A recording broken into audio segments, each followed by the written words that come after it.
हाल ही में हमने देखा कि अमेरिका की तरफ से करारदाद मंजूर की गई, फिर हमने देखा कि यूएन की वर्किंग जो कमेटी है एचआर की, उसकी तरफ से भी जो बातचीत की गई है और जो एक रिपोर्ट जारी हुई है उसके ऊपर भी बात हुई है। उनकी तरफ से भी कहा गया कि इमरान खान साहब के जो मामला है उसके ऊपर उन्होंने बड़े ज़बरदस्त अल्फाज इस्तेमाल किए हैं कि जी उनको गैर कानूनी तौर पर रखा गया है जेल में। इस सारे मामले के ऊपर क्या नज़र आ रहा है, क्योंकि महमूद अचकज़ई साहब ने भी आज ये बात की है कि आईएमएफ का पैकेज भी खटाई में पड़ सकता है।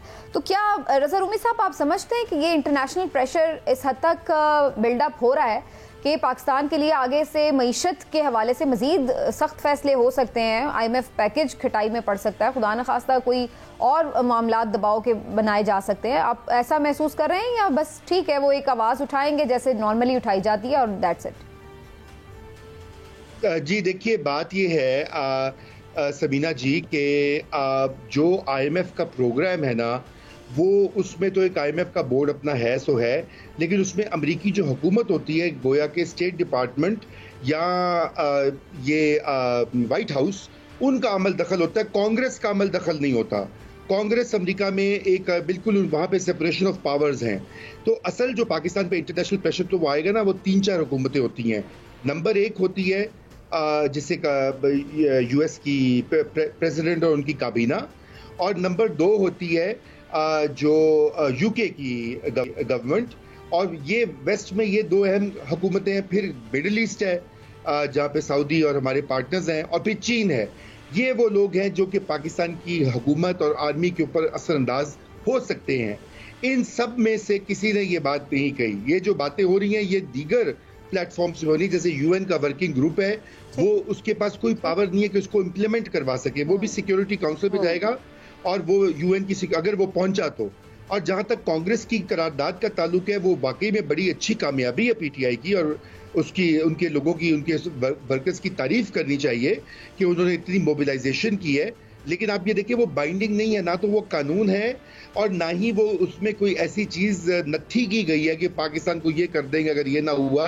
वो एक ख्वाहिश है, और उसमें जो पीटीआई के बहुत से ओवरसीज पाकिस्तानी सपोर्टर्स हैं, उन्होंने लॉबी करके, इन्फ्लुएंस करके अपने अपने हल्कों में अपने कांग्रेस इस बात से तो मैं मुत्तफिक हूँ रूमी साहब कि ये बाइंडिंग नहीं है रेजोल्यूशन, लेकिन अल्टीमेटली अगर इतनी बड़ी मेजॉरिटी ने एक अपनी कोई विल शो की है, तो क्या जो उसका एग्जीक्यूटिव पार्ट है जिसको आप कह रहे हैं व्हाइट हाउस, तो उसके ऊपर उस चीज का कोई असर नहीं है कि लोग क्या चाह रहे हैं? क्योंकि इस साल खुद अमेरिका भी इलेक्शन में जा रहा है, तो जाहिर सी बात है उनके लिए भी ये इम्पोर्टेंट है कि वहाँ पे जितनी भी कम्युनिटीज़ हैं वो क्या मुख्तलिफ मामलात के ऊपर अपनी राय रखती हैं। जी बिल्कुल, जाहिर बात है सियासतदानों को वोट चाहिए होते हैं, सपोर्ट चाहिए होती हैं। फिर पाकिस्तानी डॉक्टर्स जो हैं अमेरिका में, वो सबसे अमीर तरीन तबका, मतलब मवल से भी कई ज़्यादा, वो उनकी बड़ी वहाँ पे रिस्पेक्ट भी है, उनके पास सरमाया भी है। तो इसलिए वो आपको पता है ना कि वो सबसे बड़ा रुपया ही होता है हर जगह दुनिया में। तो वहाँ भी अमेरिका में भी ऐसा ही हाल है। मगर देखिए, क्या वो उससे बाइडेन इंतजामिया जो है वो असरअंदाज हो जाएगी? बाइडेन को तो वैसे ही 4 महीने रह गए हैं, 5 महीने रह गए हैं। नवंबर में इलेक्शन होगा, अगले साल जनवरी में नया सदर आएगा। अब वे जो अमेरिका की जो भी पॉलिसी है, वो अब फरवरी 2025 में उसका तयन होगा। उससे पहले कोई पॉलिसी में चेंज नहीं होगा कि बाइडेन एक दिन उठ के कहे कि जी ये बड़ा कुछ गलत हो रहा है और इसको ठीक करें और पाकिस्तान में इमरान खान को रिहा करें। ऐसा कुछ नहीं होने वाला। हाँ, ये है कि पीटीआई की अखलाकी फतह बिल्कुल होती है, क्योंकि देखिए, हम जो हैं, हम तो सियासी कैदियों और सियासतदानों को कैद करने के खिलाफ हैं।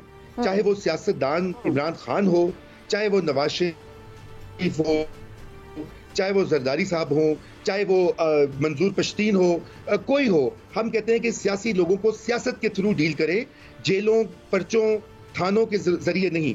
इसलिए जो यूएन वर्किंग ग्रुप ने कहा है, उन्होंने गलत नहीं कहा।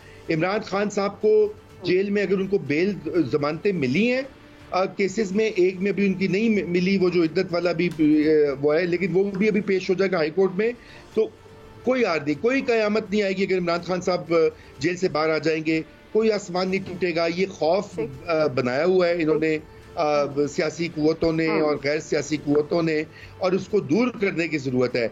आए सियासी मैदान में सियासी मुकाबला करें। बयानिए का मुकाबला बयानिए से, कारकर्दगी का मुकाबला कारकर्दगी से, जेलों, थानों, पर्चों से कुछ हल नहीं हुआ पाकिस्तान में और ना होगा। जी बिल्कुल, बड़ी ज़बरदस्त बात की है रूमी साहब ने। लेकिन इमरान साहब, आपको नज़र क्या आ रहा है? ये तो हम आइडियल अप्रोच रखते हैं कि ऐसा होना चाहिए, मेरा ख्याल है हम तीनों में से कोई भी इससे इख्तलाफ नहीं कर सकता, लेकिन नज़र क्या आ रहा है आपको? क्योंकि अब हमें एक तरफ ये स्टेटमेंट नज़र आ रही राना सनाउल्लाह साहब की, जो ये कह रहे हैं कि PTI को तो बैरूनी मदद हासिल थी, इवन 9 मई भी उन्होंने किसी के इसी तरह मदद से ही किया, और अभी भी उनको ये लगता है कि जब ये PTI मुख्तलिफ इंटरनेशनल फोरम्स पे मामलात उठाती है तो ये भी बेसिकली उसको इससे ही जोड़ते हैं कि जी पीछे से बाहर से कुछ इनके इशारे हैं और वहाँ से कठपुतलियाँ हैं वगैरह। तो आपको लगता है कि इस तरह इससे वाकई पाकिस्तान तहरीक इंसाफ का मुकाबला कर सकती है हुकूमत, और वाकई इंटरनेशनली कुछ ऐसा है कि जो PTI को सपोर्ट कर रहा है? देखिए सबीना, सीधी सी बात है कि अगर आप पाकिस्तान की 75 साल सियासी तारीख देखें ना, तो कितने रहनुमा हैं, कितने सियासी लीडर हैं जिन पे गद्दारी के इल्ज़ाम लगे। कभी एक वक्त में एक बंदा गद्दार हो जाता है और दूसरे वक्त में वो ही उससे ज़्यादा वफादार कोई नहीं होता। तो ये सारी जो चीज़ें हैं ना, ये हमारी सियासी गंद है। इसमें सियासी कुव्वतें और गैर सियासी कुव्वतें दोनों इन्वॉल्व हैं। ये अगर आप सिर्फ और सिर्फ ये कि गैर सियासी कुव्वतों की वजह से, ऐसा नहीं है, क्योंकि सियासी कुव्वतें उनके आला-ए-कार बनती हैं तो गैर सियासी कुव्वतें जो हैं वो ज़्यादा मजबूत होती हैं और वो उस तरह से करती हैं। जहाँ तक ये मामला है, राना सनाउल्लाह साहब ने जो कहा, उन्होंने ये कहा जी हमारे पास सबूत भी हैं, हम वक्त आने पे वो दिखा देंगे। तो भाई सबूत जो हैं अगर आप वक्त आने पे दिखाएंगे तो बात भी उसी वक्त कर लेते हैं। अगर आपने बात कर ली है तो फिर सबूत भी सामने ले आए, बगैर सबूत के आपको बात करनी नहीं चाहिए। दूसरी बात ये कि जो करारदाद की आप पहले बात कर रही थी, यहाँ पाकिस्तान में आप देखें कि कौमी असम्बली में और सूबाई असम्बलियों में दर्जनों करारदादें मंजूर होती हैं, उनका कोई असर नहीं होता। तो अमेरिका की कांग्रेस में एक करारदाद मंजूर होगी तो उन्होंने क्या असर लेना है।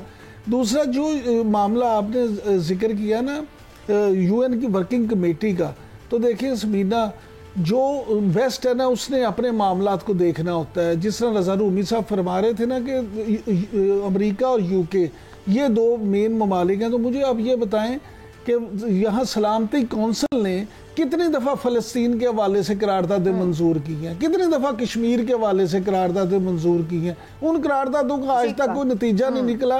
तो ये तो खाली एक जो है ना वर्किंग कमेटी की बात है। मुझे ये लगता है कि ये सिर्फ PTI की इखलाकी फतह ज़रूर है, अदरवाइज इससे नतीजा कुछ नहीं निकलेगा। और आखिरी बात ये मैं आपसे अर्ज़ कर दूँ कि मुझे बहसीयत फॉलोअर ऑफ पॉलिटिक्स ये नज़र नहीं आ रहा कि मुस्तकबिल करीब में इमरान खान सब जेल से बाहर आए या PTI के लिए कोई रावी चैन लिखे। ओके, लेकिन रूमी साहब आपने चूँकि जाना भी है तो मैं दो मामलात पे आपकी राय जानना चाह रही हूँ। एक तो जो ये जुडिशरी के इस्टेब्लिशमेंट के साथ जो मामलात आप देख रहे हैं कि ख़राब हो गए हैं और अब मुख्तलिफ जजेस के ऊपर रेफरेंसेस भी दायर हो चुके हैं, वो भी हमें नज़र आ रहा है। क्या आपको नज़र आ रहा है कि ये जो PTI ने भी ऐसा लग रहा है कि काफ़ी हद तक तकिया कुछ कर लिया है जुडिशरी के ऊपर ही, कि देखते हैं वहाँ से क्या मामलात निकलते हैं? आपको लगता है यहाँ से कोई सिरा निकलेगा और इससे PTI को हेल्प मिलेगी? देखिए, PTI को हेल्प तो मिल रही है ऑलरेडी। इस वक्त जो निज़ाम, देखिए माजी में तो ऐसा होता था ना कि जब इस्टेब्लिशमेंट कोई फैसला करती थी तो सारे लाइन में लग जाते थे, सियासतदान हो, जुडिशरी हो, मीडिया हो।